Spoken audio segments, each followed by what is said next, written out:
കുറച്ച് ദിവസമായിട്ടുണ്ടല്ലോ നമ്മൾ വാഷിംഗ് മെഷീൻ്റെ ഉള്ളിൽ നിന്ന് ഭയങ്കര ബാഡ് സ്മെല്ല് വരുന്നുണ്ട് കേട്ടോ. ഈ സ്മെല്ല് കാരണം എനിക്ക് അലക്കാനും മടിയായി. പക്ഷെ മഴ ആയതുകൊണ്ട് വാഷിംഗ് മെഷീൻ ഇല്ലാതെ പറ്റാത്തൊരവസ്ഥയും കൂടിയായി. അപ്പോൾ മെക്കാനിക്കിനെ വിളിച്ചിട്ട് ഇതുവരെ എത്തിയിട്ടില്ല. എന്തായാലും വേണ്ടില്ല വിചാരിച്ചിട്ട് ഇനി ഞാൻ തന്നെ മെക്കാനിക് ആവാൻ വിചാരിച്ചു. കാരണം എൻ്റെ ആവശ്യം കൂടിയാണല്ലോ.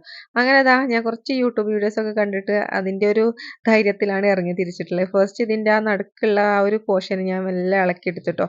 കുറച്ച് ടൈറ്റനാണ് കാരണം ഫസ്റ്റ് ടൈമാണ് ഇത് ചെയ്യുന്നത്. അതുകൊണ്ട് അത് ഇളക്കിയെടുത്തപ്പോൾ തന്നെ ഗായ്സ് നല്ല ചെളി ഉണ്ടായിരുന്നു ആ ഒരു പോർഷനിൽ തന്നെ. അപ്പോൾ എനിക്ക് മനസ്സിലായി ഉള്ളിൽ എത്രത്തോളം ചെളി ഉണ്ടാവുമെന്ന്. ആ ഒരു ചെളി വെച്ചിട്ടാണല്ലോ ഞാൻ അലക്കീനേ എന്നുള്ളൊരു കുറ്റബോധം കൂടി എനിക്കുണ്ടായിരുന്നു കേട്ടോ. അങ്ങനെ ഞാൻ ആ ഭാഗത്തത്തെ ചെളി കളഞ്ഞപ്പോഴാണ് നമുക്കൊരു സ്ക്രൂ പോലെ ഉണ്ടാവും.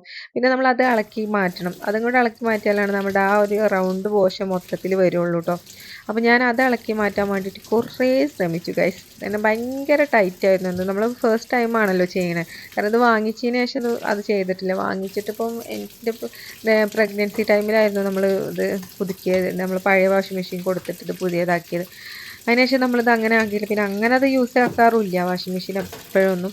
എന്തായാലും ഇത് ഞാൻ ഇളക്കി നോക്കിയിട്ട് ഒരു പഠിച്ച പണി 18 നോക്കാറുന്നില്ലേ, പക്ഷെ കിട്ടണേ ഉണ്ടായിരുന്നില്ല കേട്ടോ. അങ്ങനെ ഞാൻ ഇക്കാനെ വിളിച്ച് ഇതൊന്ന് അയച്ചു തന്നാൽ മതി, ബാക്കി മുഴുവൻ ഞാൻ നോക്കിയോളാറിന്. അങ്ങനെ മൂപ്പര് വന്നു. മൂപ്പര് എന്നോട് ചോദിച്ചു, അല്ല ഇതൊക്കെ ഇപ്പം എനിക്കറിയോ?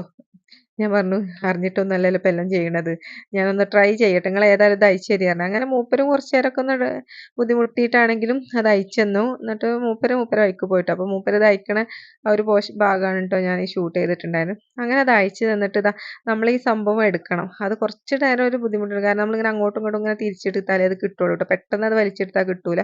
നമ്മൾ ജസ്റ്റ് അങ്ങോട്ടും ഇങ്ങോട്ടും ഒക്കെ ഇങ്ങനെ കറക്കുമ്പോഴേ അത് കിട്ടുള്ളൂ.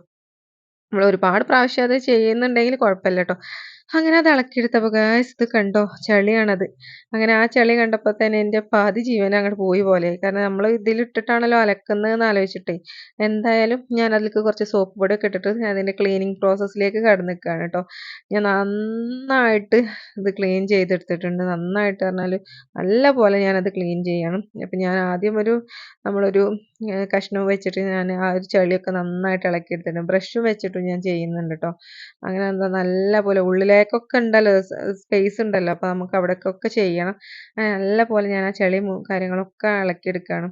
പിന്നെ നമ്മൾ ഞാൻ വെള്ളം തിരിച്ചിട്ടാണ് കേട്ടോ ചെയ്തത്. അപ്പോൾ ആകുമ്പോൾ ആ ഒരു വേസ്റ്റ് അങ്ങനെ പെട്ടെന്ന് പെട്ടെന്ന് പോയിക്കോളും. നമ്മൾ ഡ്രെയിനിൽ ഇട്ടിട്ട് ചെയ്താൽ മതി. അങ്ങനെ ആകുമ്പോൾ ആ വെള്ളത്തിലൂടെ തന്നെ ആ ചെളിയും ഇളകി പോകുമല്ലോ. അങ്ങനെ ഞാൻ ഡ്രെയിനിൽ ഇട്ടിട്ടാണ് നമ്മൾ ചെളി മുഴുവൻ കളയുന്നത്. അപ്പോൾ അത് കളഞ്ഞ് കഴിഞ്ഞപ്പോൾ തന്നെ ഒരു വൃത്തിയായില്ലേ. അപ്പോൾ ഇനി ഇതിൻ്റെ ഉള്ളിൽ ഒക്കെ ഉണ്ട് കേട്ടോ, ചെളി വരുന്നുണ്ട്. അപ്പോൾ അത് നമുക്ക് കൈകൊണ്ട് കളയാൻ പറ്റില്ല. അപ്പോൾ ഞാനൊരു പഴയ ബ്രഷ് ഉണ്ടായിരുന്നു, അപ്പോൾ അതെടുത്തിട്ടാണ് അതിൻ്റെ ഉള്ളിലിട്ടപ്പോഴും ഭയങ്കരമായിട്ട് ചളി വന്നിട്ടുണ്ടായിരുന്നു. ആ ഒരു ഉള്ളിൽ നമ്മൾ ബ്രഷ് നല്ലപോലെ ഞാൻ ഉള്ളിലേക്ക് ഇട്ടു. പിന്നെ അതിൻ്റെ സൈഡ് പോർഷനാണ് ഇട്ടെടുത്തത്. ഇത് ഞാൻ ഇടയ്ക്കിടയ്ക്ക് ക്ലീൻ ചെയ്യുന്നതാണ്. അപ്പോൾ ഇപ്പോൾ കുറച്ചായിട്ട് ഞാൻ ക്ലീൻ ചെയ്തിട്ടില്ല. അപ്പോൾ അതെടുത്തപ്പോഴും അതിലും ഒരുപാട് ചളി ഉണ്ടായിരുന്നു. ഞാൻ പ്രതീക്ഷിച്ചതിലേറെ ചളിയായിരുന്നു അതിൽ കണ്ടത്. കാരണം ഞാൻ ഇടയ്ക്കിടയ്ക്ക് ക്ലീൻ ചെയ്യുന്നതാണ്. ഇപ്പം നമ്മൾ ഈ മഴ ആയതുകൊണ്ട് അങ്ങനെ കുറേ പ്രാവശ്യം വാഷ് ചെയ്യുന്ന എന്നും അത് തന്നെയല്ലേ വാഷ് ചെയ്യുന്നത്. അതുകൊണ്ടായിരിക്കും വേണമെങ്കിൽ അത്രയും ഉണ്ടായിട്ടുണ്ടായില്ലേ. ഏതായാലും അത് ഞാൻ നല്ല പോലെ ക്ലീൻ ചെയ്തിട്ടുണ്ടായിരുന്നു കേട്ടോ. അതങ്ങനെ ബ്രഷ് കൊണ്ടും പിന്നെ ഞാൻ പുറത്ത് കൊണ്ടുപോയിട്ട് അതൊക്കെ കളഞ്ഞിട്ടുണ്ടായിരുന്നു, അതിൻ്റെ വേസ്റ്റൊക്കെ. അതൊക്കെ കളഞ്ഞിട്ട് പിന്നെ ഞാനത് അവിടെ തന്നെ ഫിറ്റ് ചെയ്തിട്ടുണ്ട്. അപ്പോൾ ഇത് നിങ്ങൾ ഇടയ്ക്കിടയ്ക്ക് ക്ലീൻ ചെയ്യണം കേട്ടോ.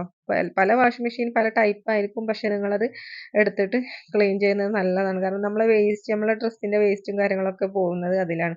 എനിക്ക് ഈ ക്ലീൻ ചെയ്തതിൽ കൂടുതലും കിട്ടിയ പേപ്പറിൻ്റെ കഷ്ണമായിരുന്നു. അപ്പോൾ ഇക്കാൻ്റെ പോക്കറ്റിലൊക്കെ വേണമെങ്കിൽ ഞാൻ അറിയാതെ പെടുന്ന പേപ്പറും കാര്യങ്ങളൊക്കെ ഉണ്ടാവും. അതൊക്കെ ആയിരിക്കും ഉണ്ടായിട്ടുണ്ടാവുക എന്ന് വിചാരിക്കുന്നുണ്ട് ഞാൻ. ഏതായാലും പേപ്പറും കഷ്ണങ്ങളായിരുന്നു കൂടുതലും അതിലുണ്ടായിരുന്നത്. അങ്ങനെ അത് കഴിഞ്ഞിട്ട് നമ്മുടെ ആ അടിഭാഗത്തുള്ള ആ പോർഷൻ ഇല്ലേ, അത് ഞാൻ പുറത്ത് കൊണ്ടുപോയിട്ട് നന്നായിട്ട് ക്ലീൻ ചെയ്തെടുത്തിട്ടുണ്ട്. പിന്നെ എനിക്ക് ക്ലീൻ ചെയ്ത് അത്രയും മതിയാവണില്ല. പിന്നെ ഞാൻ അതിൻ്റെ ഭാഗവും ഒക്കെ ഞാൻ ആ വാഷിംഗ് മെഷീൻ്റെ ആ ഭാഗം മൊത്തം ഞാൻ വീണ്ടും വീണ്ടും ക്ലീൻ ചെയ്യുക. കാരണം എപ്പോഴെങ്കിലും കഴിക്കുമ്പോഴല്ലേ. അങ്ങനെ അതൊക്കെ ക്ലീൻ ചെയ്ത് നല്ല വൃത്തിയായി കുട്ടപ്പനാക്കി ഞാൻ കൊണ്ടുവന്നിട്ടുണ്ടായിരുന്നു. ഇനി നമ്മളിത് അതിൽ ഫിറ്റ് ചെയ്യണം. ഫിറ്റ് ചെയ്യൽ ഈസി ആട്ടോ. നമ്മൾ ജസ്റ്റ് അതിലേക്കൊന്ന് ഇറക്കി വെച്ചിട്ട് നമ്മൾ ആ സ്ക്രൂ ഉണ്ടല്ലോ അത് നന്നായിട്ടൊന്ന് മുറുക്കി കൊടുത്താൽ മതി.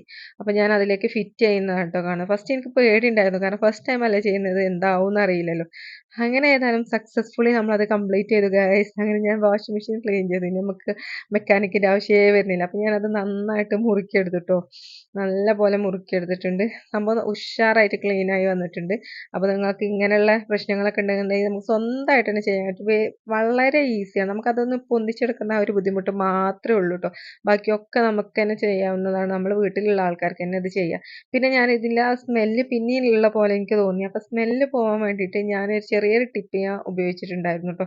ചെറിയ ടിപ്പ് ഞാൻ ഉപയോഗിച്ചെന്ന് പറഞ്ഞാൽ ഞാൻ അത് യൂട്യൂബിൽ കണ്ടതായിരുന്നു. പക്ഷെ ഞാൻ അതിന്റെ മുമ്പ് ഞാൻ ഇങ്ങനെ സ്മെല്ല് വരുമ്പോൾ ഉപയോഗിച്ചിട്ടുണ്ടായിരുന്നതാണ്. പിന്നെ ഞാനത് ആ ഹോൾസ് ഒക്കെ ഇല്ലേ അതൊക്കെ ചെറിയൊരു കോല് കുത്തിയിട്ട് ഇങ്ങനെ കുത്തി കൊടുക്കുന്നുണ്ട്. ഞാൻ ഓൾറെഡി ക്ലീൻ ചെയ്തതാണ്. ഇനി എന്താ നമ്മൾ ഇട്ടതിന് ശേഷം എന്തെങ്കിലും അടിഞ്ഞിട്ടുണ്ടെങ്കിൽ പോയിക്കോട്ടെ എന്ന് വിചാരിച്ചിട്ട് ഞാൻ വെള്ളം തുറന്ന് വെച്ചതിന് ശേഷം ഡ്രെയിനിലാക്കിയിട്ടാണ് വെച്ചിരുന്നത്. എന്നിട്ട് ഞാൻ അതൊക്കെ ഇങ്ങനെ എല്ലാ ഹോൾസും നല്ലപോലെ ഞാൻ കുത്തി കൊടുത്തിട്ടുണ്ടായിരുന്നു ട്ടോ. അതും നമുക്കൊരു തരത്തിലുള്ള ഒരു ക്ലീനിങ് തന്നെയാണല്ലോ.